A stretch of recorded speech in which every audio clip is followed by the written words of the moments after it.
Yeah, going into this, I really just want to say that cool 70s freak, when you request a game, make sure you request the game by its actual title and not like its technical title.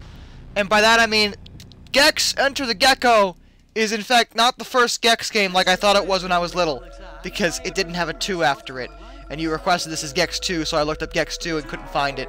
And yet I realized then, after a little bit more research, that it's like, oh, Gex 2 is Enter the Gecko. Yeah, see, I got confused. It's okay though. I'm not mad at you. You're an awesome person. And yeah, here's your review. You sent in 2 codes like the last guy did, seeing a pattern here yet. And let's just move on. Okay, Gex Enter the Gecko. Like I said, it's a game I actually played when I was young. And I remember not liking it very much, but I wanted to go in with a better attitude this time, especially when I realized this game was actually developed by Crystal Dynamics, which, if you don't remember, are the guys who make the new Tomb Raider games, which I fucking love. So, I was hoping that maybe I could go into this game and be like, yeah, it was made by Crystal Dynamics, that means it's fucking awesome. But let's just say Crystal Dynamics has come a long way, because, while this game is not terrible, it is not what I would define as awesome. Not the word. Not the word to use. And I remember I have fond memories of Gex 3 when I was little. I played that a lot. That game was actually fun in a lot of ways. It had a few flaws, still, but not as many flaws as Gex 2 here has. Oh, sorry, Gex Enter the Gecko. This isn't Gex 2.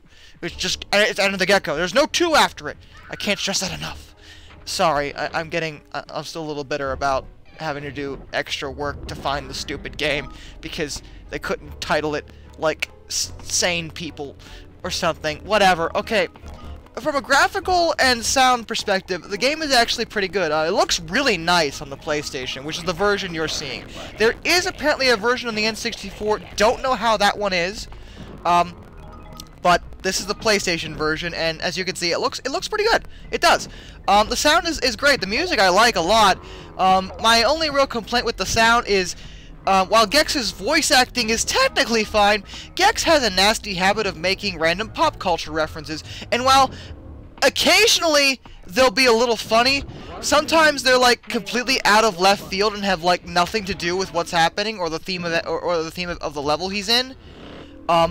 And I'll be like, why the hell did you even say that? That doesn't make any damn sense. Gex 3 actually fixes this problem because, 1, the lines are funnier, 2, they make more sense in context. Whereas this game seems to have forgotten about context and just said, oh, if he makes random pop culture references, that'll be funny. Not every time. Sometimes it's funny. Occasionally. Not always. Very rarely in this game, in this case. The worst part is I have a soft spot for Gex in a way. It's kind of a shame he fell off, but I think the reason he fell off more has to do with the core game mechanics, because there's a lot of flaws here that just drive me up the wall. And the issue with Gex isn't that the game is inherently bad. It's that it's not great compared to, like, every other fucking platformer on the market at the time.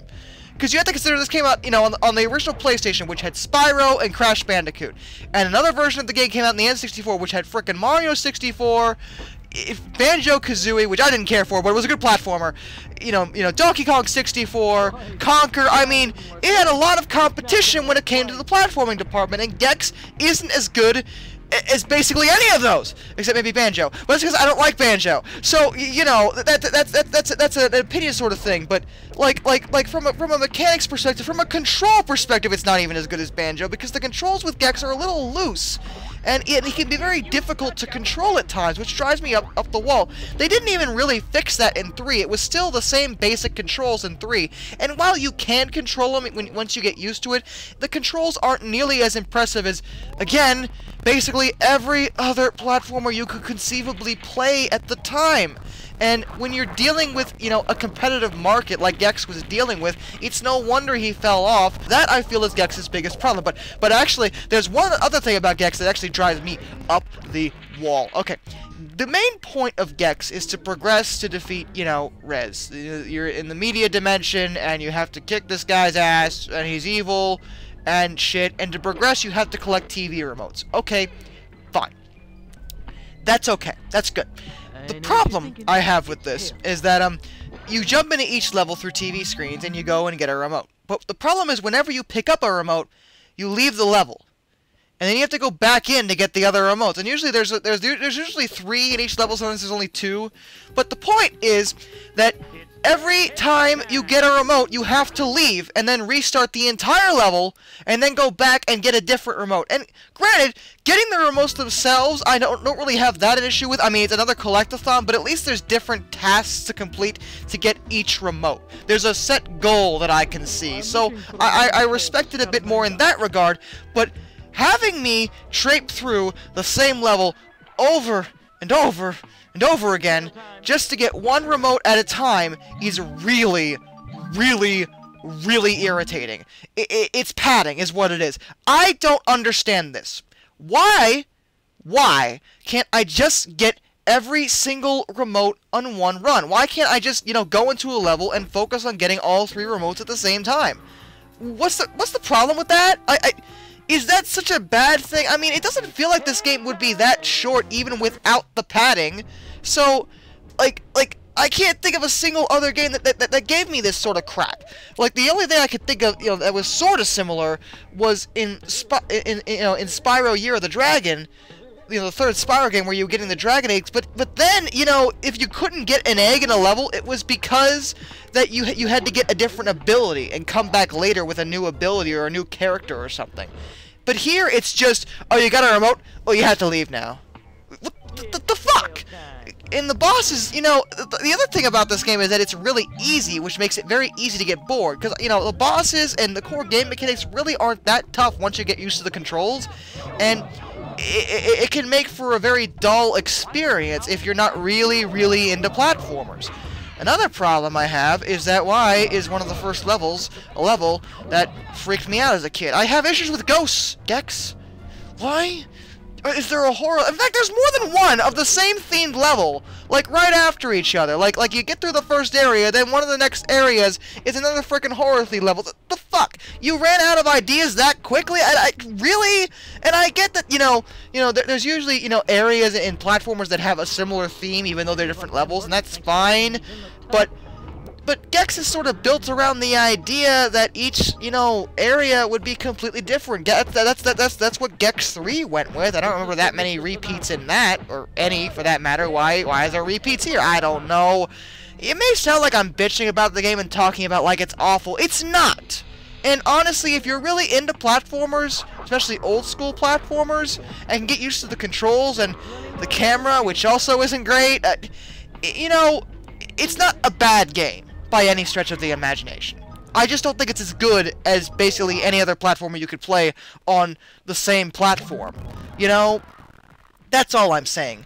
It is fun in its own right. It can be, if you're in the right mindset and if you can get past the controls and the camera and the padding and all that crap. And while I didn't have a huge amount of fun with it, it can be fun. It's not the worst thing in the world. So if you're the least bit interested in it, it's worth a try, I think is the best way to put it. But if I had to recommend any of the Gex games, I'd probably recommend 3, because even though that game still has that stupid padding issue, at least the level variety makes up for it. So, with that, till next time, this is Darkness, and I bid you all a fond farewell.